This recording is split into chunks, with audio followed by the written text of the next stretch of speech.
मुंबईत आजपासून पावसाळ्यापूर्व कामाला सुरुवात झालेली आहे। नालेसफाईचं काम महानगरपालिकेने हाती घेतलेलं आहे। शिवसेनेच्या नगरसेविका प्रवीणा मोरजकर यांच्या प्रभागामध्ये या कामाला सुरुवात झालेली आहे। आपण पाहतोय की विशेषतः मिठी नदी आणि त्यासोबतच शहरातील इतर भागांमध्ये असणाऱ्या मोठ्या नाल्यांमधील गाळ काढण्याचं जे काम आहे ते सध्या युद्धपातळीवर सुरू झालेलं आहे। भूषण गगराणी यांनी दिलेल्या आदेशानंतर प्रशासन कामाला लागले।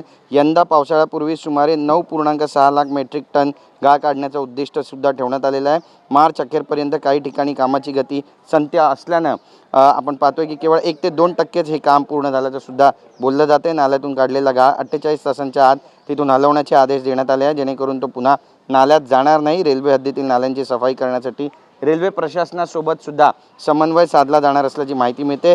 यावर्षी नालेसफाईच्या कामांसाठी सुमारे 209 कोटी रुपये खर्च केले जाणार आहेत।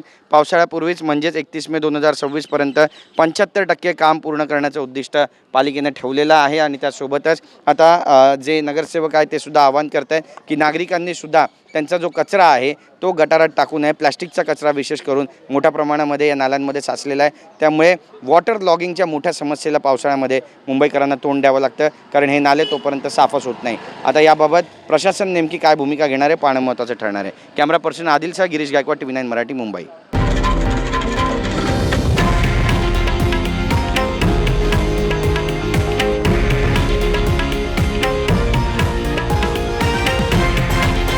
हे आहे देशातील नंबर 1 न्यूज नेटवर्क आणि आपण पाहत आहात TV9 मराठी, एकमेव।